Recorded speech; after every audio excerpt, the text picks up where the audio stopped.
तर मित्रांनो, या भावाला आपण जी LG कंपनीपाशी नोट ठेवली होती ती भेटली होती, त्याला आता फ्री गिफ्ट भेटणार आहे. जेवण तर दिलं आहे आपण, पण 3 प्रश्न विचारणार आहे. त्या 3 प्रश्नांपैकी 2चं जरी उत्तर दिलं ना तरी पण देऊ आपण, काय हरकत नाही.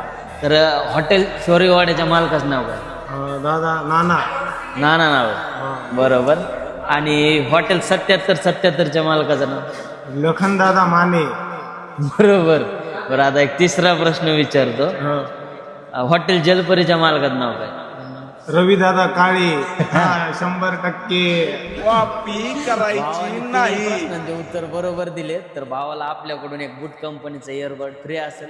आणि तुम्हाला पण वाटतंय की तुम्हाला असं गिफ्ट आणि आपल्या हॉटेल बोलून टाकण्याची कोंबडा तांगडा थाळी भेटली पाहिजे, तर आपण रोज एक नोट ठेवतो. ती नोट आणायची, कोंबडा तांगडा थाळी मिळवायची आणि 3 प्रश्नाचा पैकी 2च जरी अचूक उत्तर दिले तर आपण एक गिफ्ट देऊ. तर भावाला आपल्याकडून एक इयरबड फ्री.